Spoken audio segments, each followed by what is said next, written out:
we are getting pretty close to the season. I mean, look, 64 days? Actually, less than that, from week 0.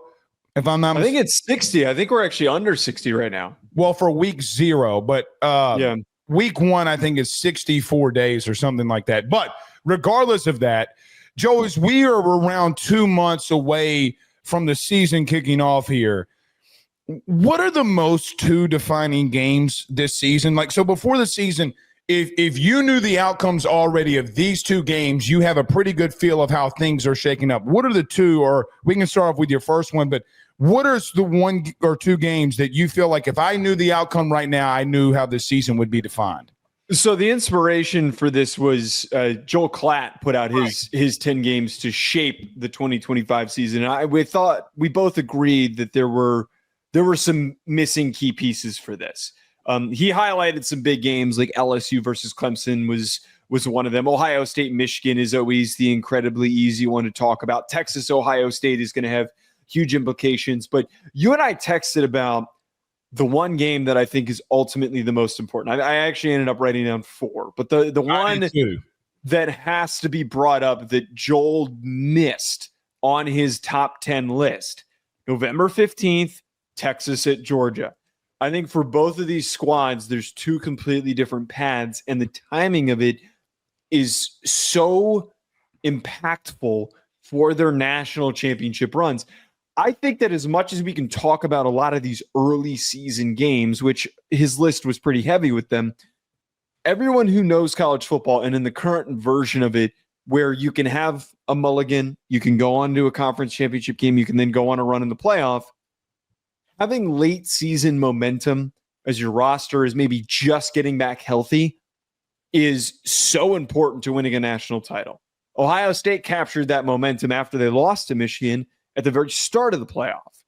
This Texas-Georgia game, we should know where both these teams stand at this point. 2 completely new quarterbacks, a little bit of a reshaped defense with some elite players and huge playmakers. That game, to me, Blake, is going to really prove to us which of those 2 teams will be potentially in the national championship. I think both of those squads have the ability to get there.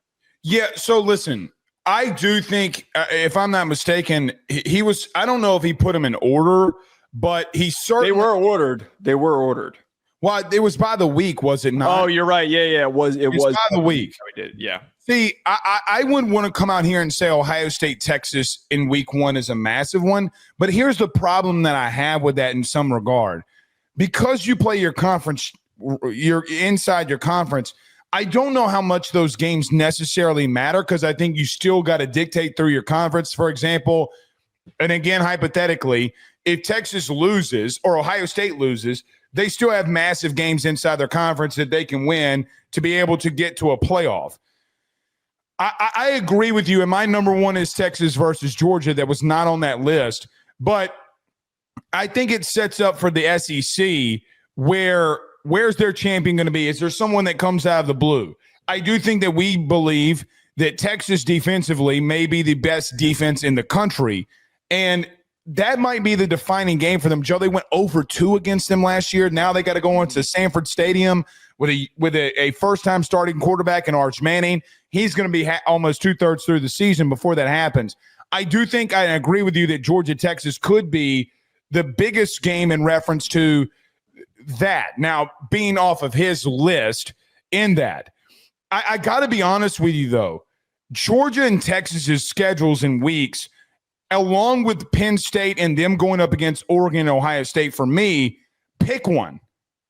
Like, pick either which one. I don't know, Joe, which one's more important, and I'm not going to actually come out here and say that either one is more important. I do think that Texas and Georgia and vice versa, Penn State versus Ohio State or Penn State versus Oregon, Joe, you're going to get a pretty good understanding of in the regular season how things shape out. Now, did we have a lot of chaos last year? Yes. But what did everything teach us? In all of the chaos of last year, in all of the chaos of other sports, men's basketball, baseball this past week, and football this past year, Joe, even though there was a shitload of craziness, Chalk still won. So I am taking the Big Ten.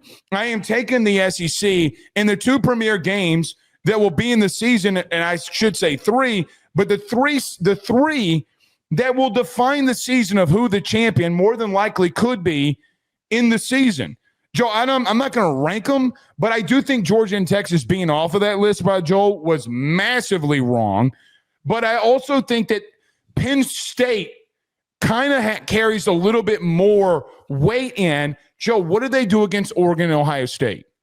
Like, I literally have a page full of notes of saying to myself, I need to find out what happens there. I think you and I are a little higher on Penn State than most. Joe, what if they beat or lose to Oregon and Ohio State? Then it's either the same old, or they're actually for real this time. I look at that situation and say to myself, those have got to be the three games that have got to be on top. I couldn't do two, but those have to be the season-defining games so far. And listen, if you had to pick, those would be the three that I'm looking at.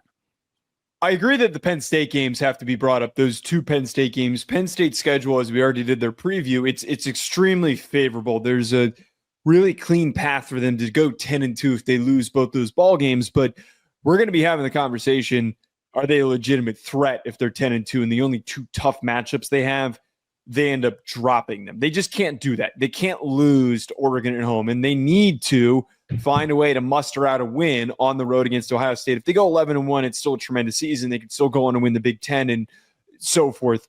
Penn State has a lot of key games. I actually had another Texas game that I think is incredibly underrated that needs to be in the conversation. Is it against Ohio State?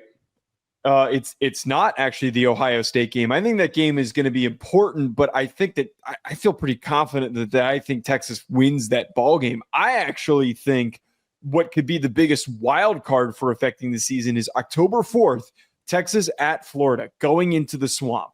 That is going to be their second, real, true, difficult test. One of the hardest road environments, as we talked about yesterday, in college football for anyone to show up and play in. They could be facing off with a scrappy Florida team that is shocking everybody to that point. There's a chance that game could be a total dud. There's a really good chance that ends up happening and Florida doesn't live up to the expectations that we're playing for them. But the implications for Billy Napier to try and prove himself, and most importantly, in a very hostile environment against a young budding team, could end up being a trap for Texas. That one really caught my attention, that if they lost, it would really open things up for who the best team in college football is. Well, and here's another thing. If Florida does get some upsets against LSU, against Miami, or whoever, you could have a massive square off there earlier in the season. Would that be week 5, October the 4th? I think that's week 5. Week 6, because this graphic says September 27th is USC Illinois, so it would be week 6. All right, so week 6 could be. Look, for me with Florida, I think you and I are on the same page here. We think that they can do some dangerous things. They can do some good things. For me, with a game with Florida, I got to kind of see them do it first.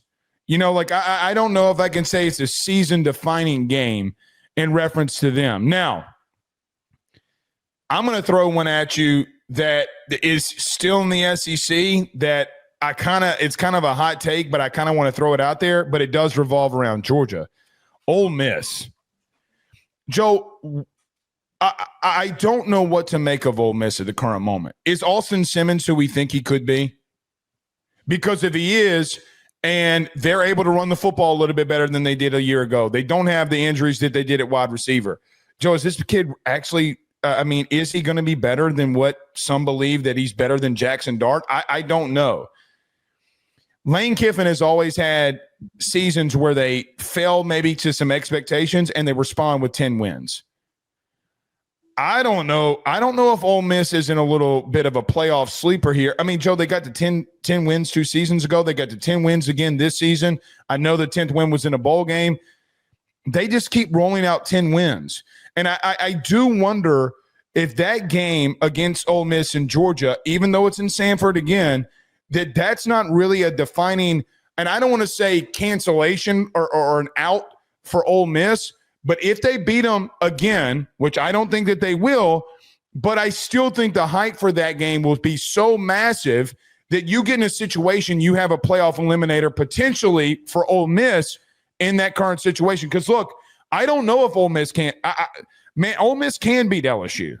Like, some of those tough games that they have early, they can win them. I don't know if Ole Miss loses to Florida again. I don't know if they can. I know it's hot take-ish, but, man, it could be a situation when you're looking up and they're playing off against one another like, hey, man, Ole Miss has got to win this game or they're out. My problem is, and when we did the Ole Miss preview, I kind of pointed this out, I don't have a lot of high expectations or faith in Ole Miss and what they're going to do this year. I think that roster got cleared out by all those guys leaving and declaring for the NFL draft. He had his best shot with the most gifted roster he's probably going to have in his time at Ole Miss, or at least for the current moment. The only problem, and that was what it took at home to beat Georgia. I think on the road, if they get their asses kicked, that will be more defining. Is like, okay, this Ole Miss team is like the typical Lane Kiffin team. They're okay. They're going to beat most of the mediocre teams in the SEC, but they can't go toe-to-toe with any of the big dogs. The problem with that, though, is that same situation happened, and they turned around with Jackson Dart in year one and won 10 and won 11 games. They lost Matt Corral. They lost their entire offensive line. They lost their running back. Quinshon Judkins, if we remember, was a freshman running back. They beat Jaden Daniels at home. I mean, like, there just comes a situation where I know what you're saying. I get what you're saying, but I also look back and say, well, the last time that happened and everybody kind of threw them to the wayside, it was that Georgia game that was defining for them. Remember, they did get beat, but they were hanging around with them in the first half. We'll see. That was a little hot take-ish for me. Joe, can I tell you something? I completely tossed Texas, Ohio State, and LSU Clemson because I still think the in-conference games for me, those teams have such massive games inside their conference to dictate them getting into the playoff. They are massive games. But let me throw this out there. I do think Texas and Ohio State is arguably the biggest game in the season. Can I tell you why? Why? Because if Ohio State wins, you know what the narrative is going to be come Monday morning. The Big Ten is really better than the SEC now. Because you would have 2 national titles. You would have Ohio State coming off of a national title, and then they beat Texas, who might be in the SEC championship game again. And if that ultimately happens, you know what the narrative is going to be. The SEC needs Texas to go into Columbus and win. It is here's how I would frame it. Because I'm telling you right now, you and I have been in this game long enough to know what happens if Ohio State beats Texas in week 1. Oh, the Big Ten. Right. It just feeds the narrative. It completely feeds the narrative. The SEC has not needed a bigger win than they've needed a win with Texas going up to Ohio State and winning in a long time. They can say that it's not true.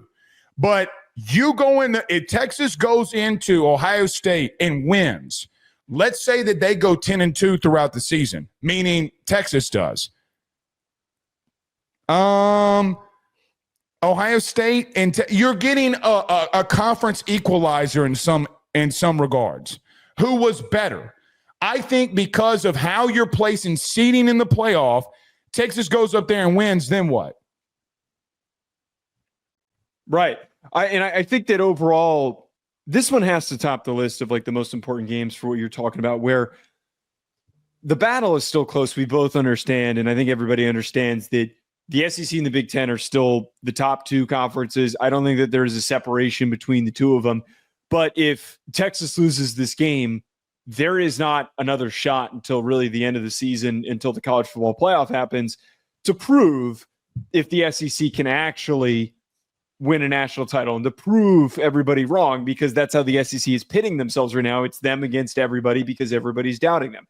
But if Ohio State loses this game and the SEC wins this ball game, it kind of gives them a little bit of a breather to go play their season and to build up who is going to represent the conference. They need Texas to get this win because it allows for them to bolster and build up a great resume with a little bit of a difficult schedule for a season that there are a lot of high hopes that they're unbelievably good. If they lose this game, they potentially could lose a representative for the college football playoff. The same won't be said for Ohio State, because Ohio State can go 10-2 and still get in because the rest of their in-conference schedule is easier than what Texas has to see. Right. Lose to Penn State. And then, right. And listen, God forbid LSU goes into Clemson and wins. The SEC, from a perception standpoint, needs it. Now, I don't think LSU Clemson is on top of that list. I think both teams both have to prove something. Yeah. But we'll see. The last thing for me here, listen, I've circled every Penn State game that matters. I don't know how else to put it. I mean, listen, Joe, do you think that Penn State's going to be preseason top 2, top 3, if not at preseason number 1? Yeah, they probably will be. I think a lot of platforms will have them number 1. All right, well, if then that's the case, then they're going to have to finally beat a team that's ranked and a team that's in the top 5 like Oregon and Ohio State. That's the bottom line. I agree with that. I got one more game I want to bring up before we move on to the next segment. So he put on Notre Dame, Texas A&M on here. Joel Klatt put Notre Dame, Texas A&M on here, and I completely disagree with that. I don't think that is Notre Dame's most important game, and nor do I think it's the top 10 season-defining game, because I think that Texas A&M has different matchups, like when they face off with Texas. That, to me, is more important to them. And I think that Notre Dame's biggest matchup is week 1. It is against Miami. Going and traveling to Miami and getting a chance against one of your, historically, you haven't had a chance to play them that often, one of your most hated rivals. Hated. This is rebuilding a rivalry. And most importantly, I'm rediscovering and being reminded in the comments of the video that we did not that long ago previewing this specific game. Miami fans are very confident, because the last time that Notre Dame traveled to Miami, that they're going to kick their ass. They feel very confident that last time you guys showed up here, we beat your asses, and the same thing is going to happen. Notre Dame needs this victory to show, hey, we're not going to back down to anybody in any situation. We are going to come out swinging in any situation that we have. And then on Miami side, you have a lot to prove. Carson Beck has a lot to prove. How is your elbow? If they need to start the season hot, in my opinion, they can still go on and get to the playoff, but they can't meander around at all in case they drop an unexpected game late like they did last year. I think that this is a circumstance for two teams that have winnable schedules that need to get a big defining win to put themselves firmly in the public eye as one of the best teams in the country. A big, confident, clear, declarative win will change a lot of perspectives if either side can get it done. You don't think that a loss to Miami would be more justifiable on the road with a new quarterback in week 1? Aren't they facing off in week 1? This is week 1. It's the Sunday of week 1. First is like week 3. If A&M goes into South Bend and beats them. But I'm not looking at it from that framing of like what's more or less justifiable. I'm looking at, if you beat Miami, you're going to feel really good about yourself facing off with Texas A&M. And the same thing happens for Miami. If you beat Notre Dame after losing some guys and losing Cam Ward, you're going to feel really strong about it. That was what happened with Miami last year. They smoked Florida. They felt untouchable, and then the wheels fell off a little bit at the end. So I think it's the momentum aspect of this that I'm hinting on, not like how does it affect their resume.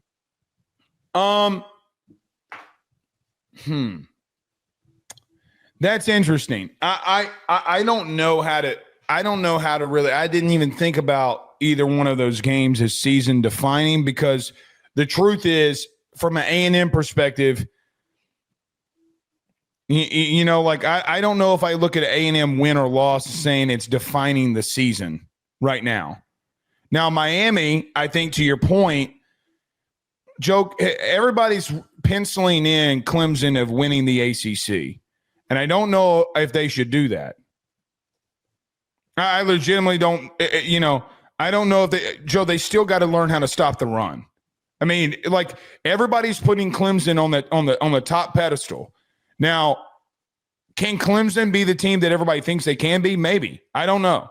Maybe they 100% are, and then we find that out. I'm not throwing Miami out as a contender in the ACC. I'm not doing it yet. So I do think that you're right that there could be some validity there with Notre Dame and Miami.